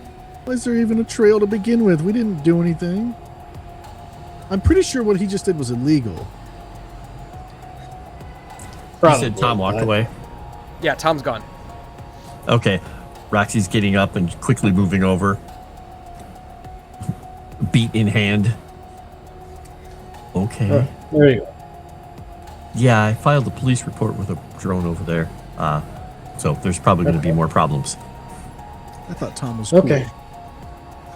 Well, we tried to warn you. Come on, let's get out of here. We got time to kill before we meet up with JJ and hopefully the girl will get the other Well, girl again. JJ's got herself into some sort of conspiracy. I'm sure we want to get ourselves wrapped up in that. I mean, Just going I to wouldn't chuckle blame you if you at him on want- the shoulder. You're already wrapped up in it. And just hand him the beat. Okay, but this better be like some cool conspiracy, like I could be an action hero in one of those cool movies, all right? But if not, I'll be slightly upset. Understandable. Can't wait. Come on. You're gonna head to the Humane Society because I think our Lark here needs to get his mind off of things. An arcade would be cool too. You think there's an arcade here? There's probably one around. Like There's I a said, we got maybe still another 50 minutes or so to kill. You guys ever go to an arcade? Mm-hmm. It's been a long time, but I dabbled in arcades. Well, at least older ones. I'm not really into the Neurocasters, but I'm sure I can still have some talent. We'll see. We used to have this game. Probably actually. Yeah. This game was called Gauntlet, and it stopped working when I was a kid. And I thought, oh, when I start traveling, and I've been traveling for a week or so now, and I haven't been able to find one that's in working condition. So it'd be pretty sweet if we found one there. Might cheer me up a little bit. Ramon's actually gonna open his wallet and flip a quarter over to Lark and say, "First game's on me, kid." Oh, you don't have to do that. That's all right. My treat. But let's go. All right. And we'll flip over to Raven. And as you kind of look through the portfolio, you can see the Hispanic guy comes up to you and says, "Can I help you?" Just looking. What's the going rate? Going rate? Well, for me it's 35 an hour. But I specialize in American traditional. I don't know if that's your taste. Do you currently have tattoos?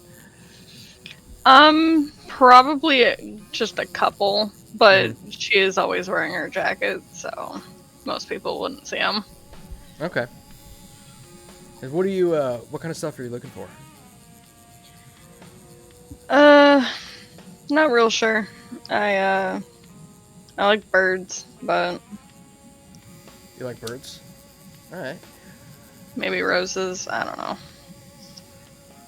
Just kind of just aimlessly flipping.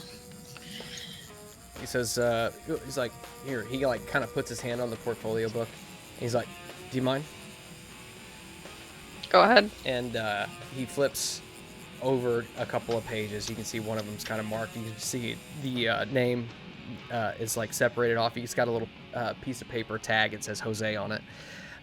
He flips over and you can see his whole portfolio. And it's just a bunch of like American traditional stuff.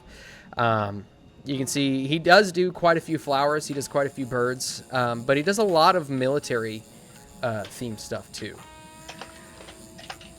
But you can see that, I mean, his stuff is very good. Which, for 35 an hour, you'd expect it to be. That's fair. 35 an hour in 1997. Yeah. Yep. Definitely.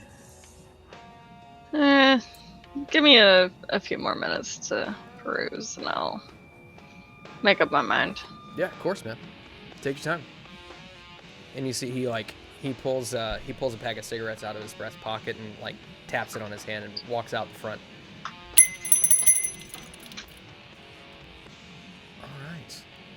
And back to the mall. JJ, you walk through the main thoroughfare of the mall. And eventually you do come to the Sentre outlet. And you can see it's just marked with a sole red, like a big red sign. It's just got the S on it out front.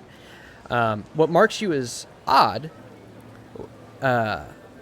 is you can see that as you walk in, there are 2 armed guards inside the store, sitting on opposite sides of the store. And it's kind of like, it's not a big place. It's probably, 40 feet deep, 30 feet wide, just enough for a couple of display cabinets and stuff. You can see there's a couple of demos where people are standing in Neurocasters that are hardwired into the wall. But you see there's an attendant kind of in a black polo, just as normal. Says, yeah, can I help you? Yeah, I seem to have busted my neurocaster. My network connection pulled me out the other day, and I can't seem to get connected. I was wondering if you guys could repair it for me. What's with the... Seems a kind of intense security. This place doesn't seem like it's that bad. Yeah, man. Sometimes we get guys coming in here. They looking for a fix.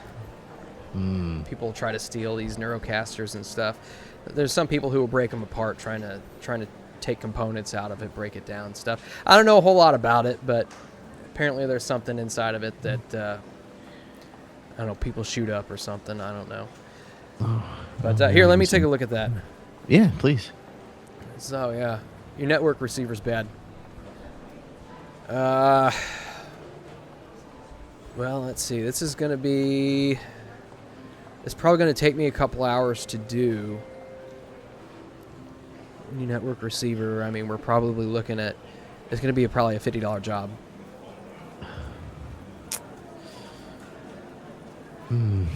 Dang, that's a little bit more expensive than I was hoping for. I mean, we do sell if you can fix it yourself. We do have tools here. You can fix it too. Oh yeah, you know what? Yeah, let me just get some tools. That sounds like a better idea. Yeah. Here, and he pulls out just like it's just a box. It's got the red S on it, and that itself is $50. But you can with those you can repair them. You can repair your neurocaster at any point. Yeah, I'll spend the 50 on getting a repair kit. Nice. Do they give a bonus, or the no gear score just allows you to do it, basically? Let me double check. I believe it just allows you to do it. You might have to roll wits or something to do Yeah, repairs. But yeah. So I the think it tools just enables you to make the roll. yeah, in the first can be place. used to repair neurocasters. It does give you 2 repair dice or 2 gear dice Oh, nice. as Okay. a bonus. So you could Um, screw around with like a paperclip and something and try it, but Yeah, you probably could. But yeah, if you bust it, you're gonna have to buy some new. Cool. So just neurocaster tools. Yeah. Cool. I'll slip those into my inventory. All right. He rings you out, and he says, "Is there anything else I can do for you, man?" Not for anything here. I just got into town. Neurocaster broke on the bus. Is a bit of a lame halfway here. What's there kind of to do in Bakersfield? What are people up to? Well, Bakersfield. I mean, it's a pretty good sized place. Most everything's going on here, but I mean, you got the theater over there. How's the El Poblano place? I was thinking about getting a good meal. Oh, El Poblano. Yeah, it's pretty good. It's pretty good. I mean, it's not it's not traditional Mexican, I don't think, but it's pretty good for what it is. There's they got good steaks, good carne asada as they call it. Mmm. But I'll tell you, I mean, I eat at the food court here every day, and they got all kinds of stuff here at the food court. They even got a cheesecake factory. You know that?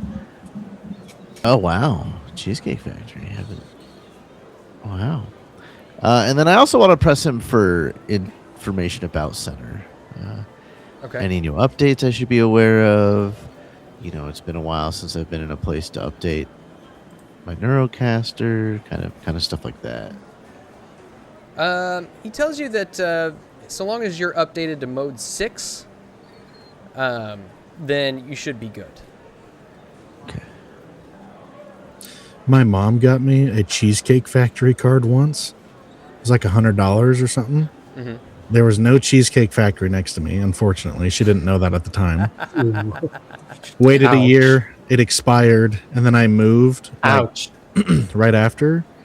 And then, like, the week that I moved, I don't remember if my cousin told me or if I found out on my own, a Cheesecake Factory was built, like, within 2 minutes of where I lived.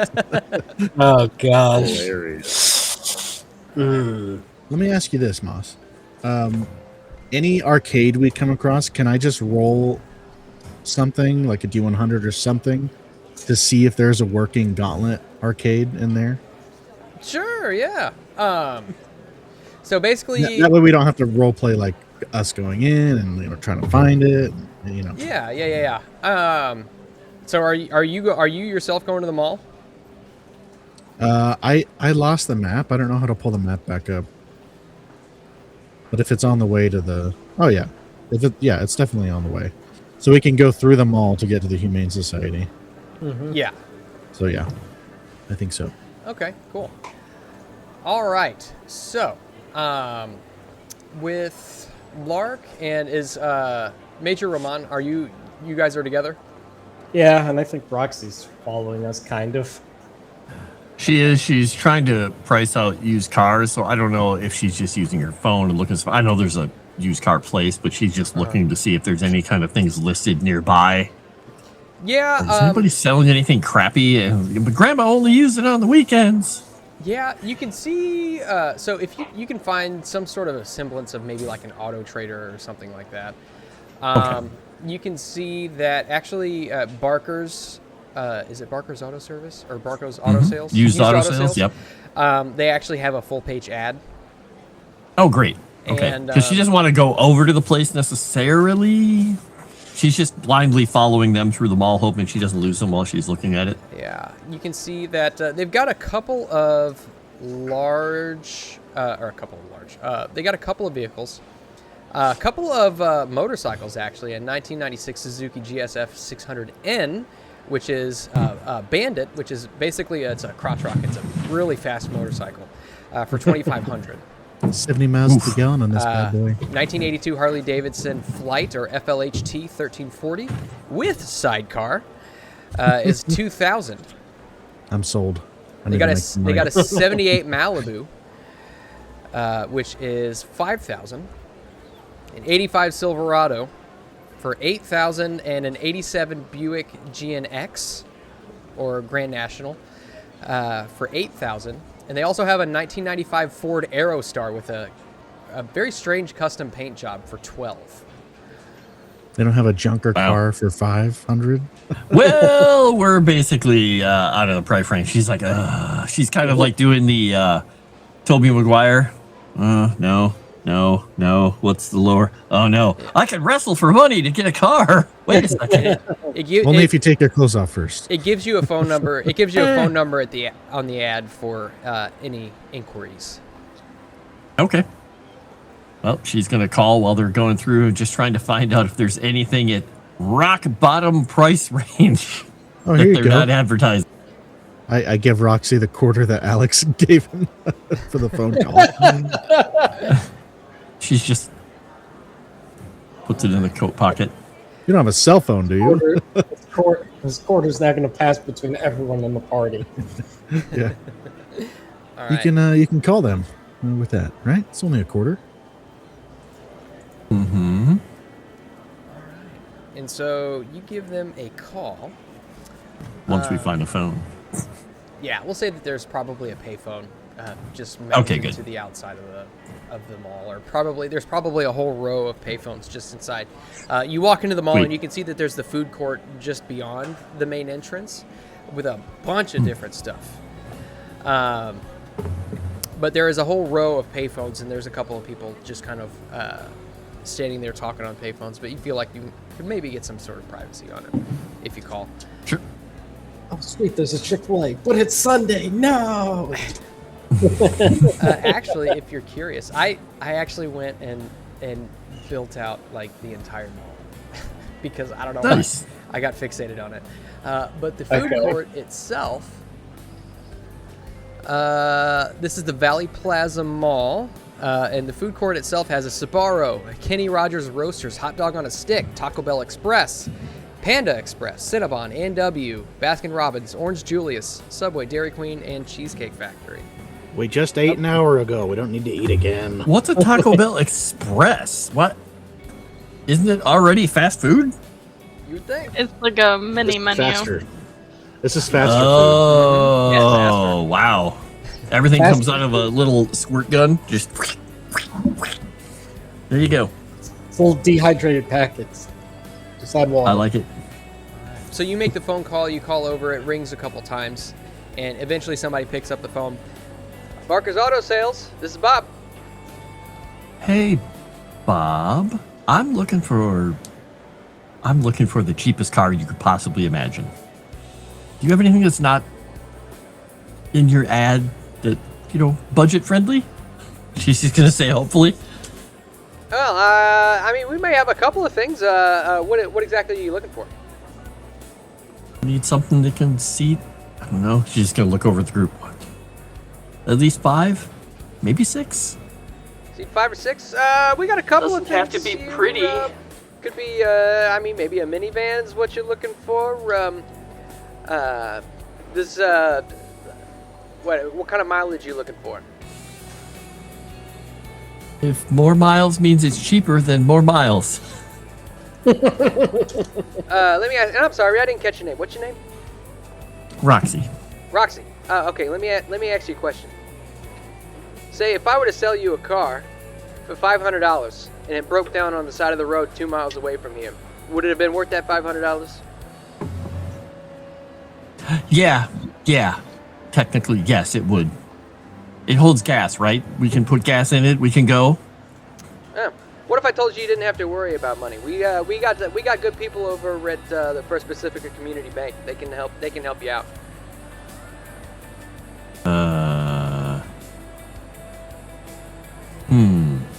She's like, looks at the group.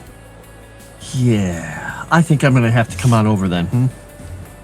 Yeah, I'd love to see you. Let's see, I got an opening here at, I got an opening here in about an hour. Yeah, that'll do. She just kind of makes a face over at everybody at the group because they don't have any idea what she's saying. And say, about an hour. Who's she calling again? All right, perfect. Just like so confused. Roxie, I'll slot you in, and tell you what, I got a nice Ford Aerostar with your name on it, and I think you're gonna love it. Trust me. Fantastic. Thanks, Bob. You're my hero. And he hangs up the phone. And Can you tell I used to sell cars? Maybe. She's going to kind of wander over to everybody and take out her pack of cigarettes, look at the last one that's in there, and just put it back in her pocket. Okay.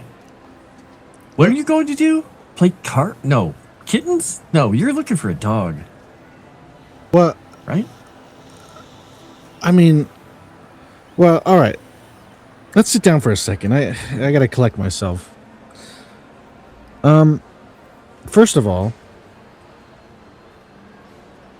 I don't even know where to start.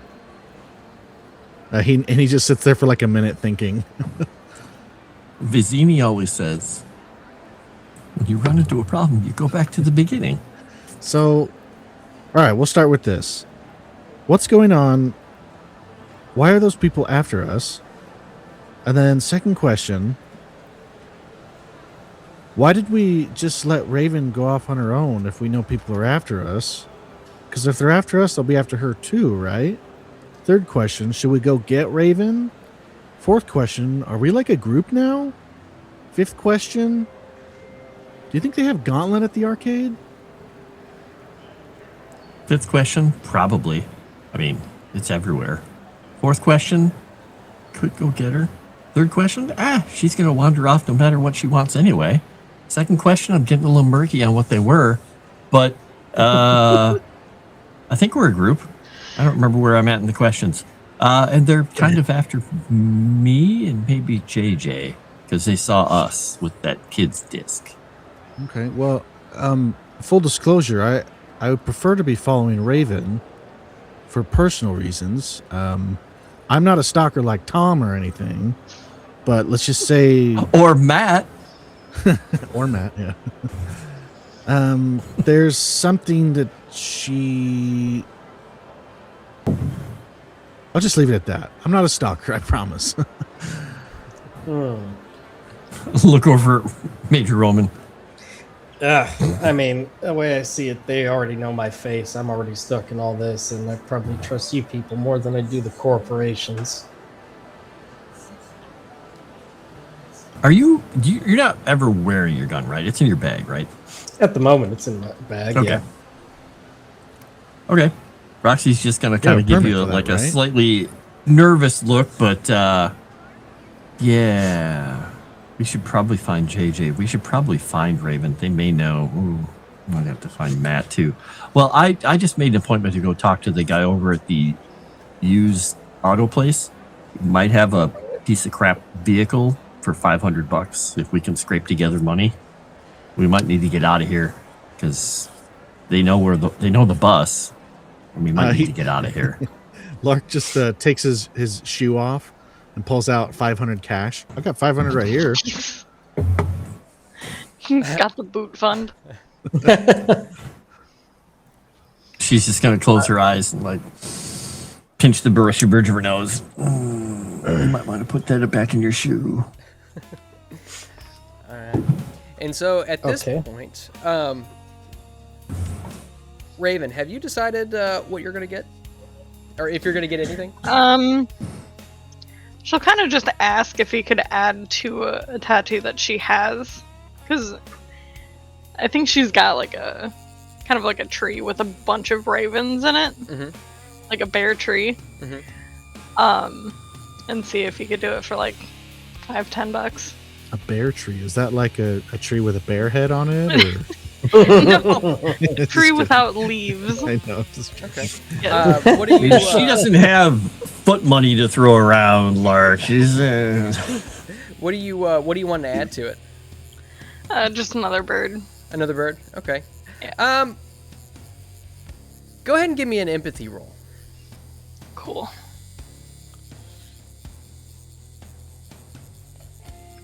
Yeah. Just, Nice. you know what? Doing something like that, it'll probably take me. It'll probably take me about 10 minutes. Yeah, $10. That'll work. Sweet. All right. And so you get your Raven. I don't know. Did everybody disclose to you where they were all going? I know that JJ said that he was going to the Well, mall. we said to meet at the Mexican restaurant after an hour. So I figured we just have time to kill until then. Okay. Yeah, she would probably make like a roundabout way back over to that restaurant, maybe swing through the mall, drop into the Hot Topic. Okay. So at this point, we can say that serendipitously, you all make your way into the main entrance and into the food court. Raven kind of comes in behind with a bit of gauze on her shoulder. She would have put her jacket back on. Oh, okay. Did you get stabbed? And I mean, technically. And JJ, you can correct me if you think that you'd be doing something else. But I'm kind of envisioning maybe you're just kind of walking through the main thoroughfare, maybe past the food court, maybe you see everybody else. Yeah, at this point, after I get the repair kit and everything, yeah, I would just be walking around the mall for a little bit. And yeah, food court, if I see them, I definitely would, at this point, just meet up. As long as the center guys are not following them anymore, I guess I would probably wait a moment to see. Yeah, at this point, you don't see anybody. If you want, you can give me a wits roll. And could I have checked the arcade to see if they have Gauntlet? Yes. I tell you what. Why don't we just go? important. Why don't we just go odds or evens? So on, what do you think? Odds or evens on the Gauntlet? Evens. Yeah. Okay, just roll a d6. Nice. Very nice. See, as you look into this arcade, and in bright neon letters it just says Aladdin's Palace, and you can see all kinds of arcade games, Pac-Man, Mortal Kombat. You can see that there's actually toward the right side of the wall, there's a bunch of Neurocasters on mounts that are hardwired into the wall. Some of them are currently occupied, but there, in a singular spotlight on the back wall, is Gauntlet. Let me see when Dark Legacy came out, because maybe that one is out at this point. No, it was 2000, so it'd be the original Gauntlet. Okay. You see a giant line forming at Time Crisis. Oh my gosh, they have Gauntlet. I go back and I'm gonna try and get some of you guys to come play with him. This seems like a very seminal moment for Lark. Would this give him hope? It's on his Sunday journal, so All right. which is his Nice. bucket list. And you guys meet up. You can see there's a kiosk kind of off to the right. It says Life Buddy. There's a large it's like a plastic. I don't really know what to call it. It's just like a plastic heart. Just a large plastic heart says Life Buddy across the top. And you can see a couple of guys standing there, and there's a TV there playing an ad. You can see that if you take a second to just kind of see what it is, you see the ad just plays like a woman who's kneeling over a grave. She puts a bouquet of flowers into a vase, and you see the camera kind of pans over, and there's a child that walks over to the woman and hands her a Neurocaster and says, "Mom, Grandma wants to talk to you." And you see she puts on the Neurocaster, and the scene just kind of shifts over into what looks to be just like a Zen garden where an old woman is sitting there along with the woman herself, and you see tears just kind of streak down her face as the two have a conversation. And on the TV you see up in bright red letters, "Life Buddy, live indefinitely." And at this point, Nope. That's horrifying. as It's quite disturbing. Yep. this is all happening, do you all make your way in towards the arcade? Those of us that are together, yeah. Okay. Hot topic. Okay, who's gonna play with me, guys? Arcade.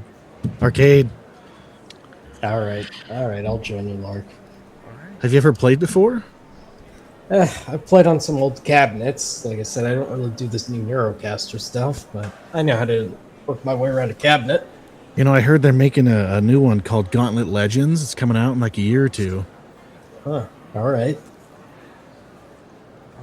And as you all, you kind of make your way through this packed food court, the smells of Kenny Rogers Roasters chicken mixing with the smells of the bread from Subway and the stir-fried smells from Panda Express all kind of mingle together into one sort of strange odor that is that one could only find in a food court. You continue making your way past all the people carrying trays of food when all of a sudden you hear pop, pop, pop, pop, pop, pop, as gunshots go off in the distance through the mall. You see people begin to look up and panic and begin sprinting towards the exits in a horde of people.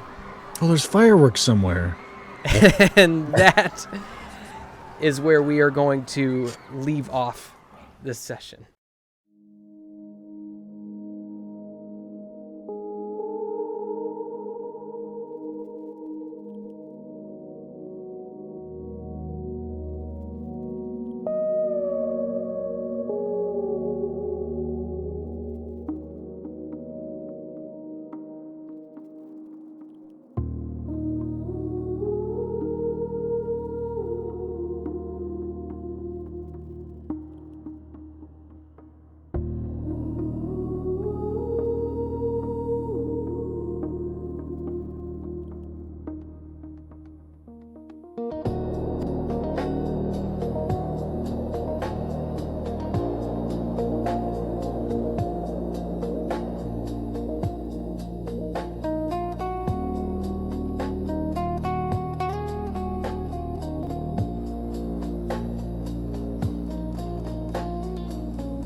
I still think about it late at night, the way it felt when it was alive.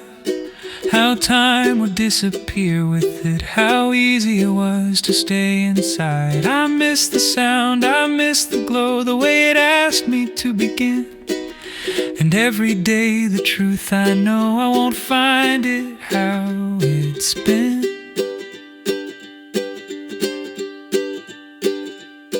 They say it's gone, and I believe them buried somewhere under dust. A relic of a better time, left to rust because it must. I've walked past places we once shared, felt the ache of what I had, knowing some things don't come back once the world thinks it's a fad. I know it's foolish, holding on to something dead for years and years. But there are losses you don't bury, they just linger soft and near. I'm talking about an old arcade, a busted screen, 4 sticks and keys, gauntlet glowing in a corner of a place that used to be. Elf needs food, wizard needs help, Valkyrie and warrior too.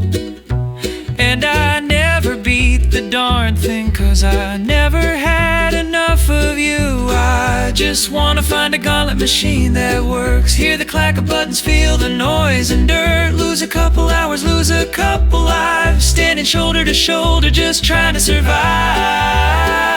I don't need a prize or to win the fight, I just wanna play gauntlet with someone tonight.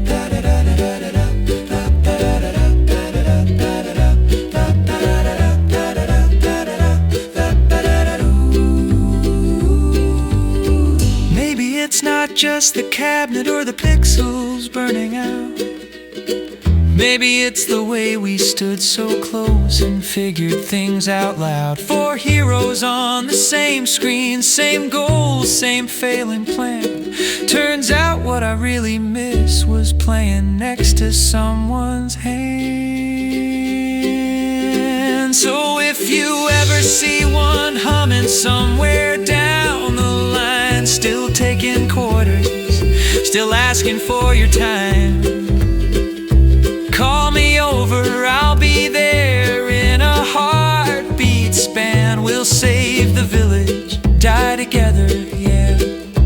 We'll play gauntlet again.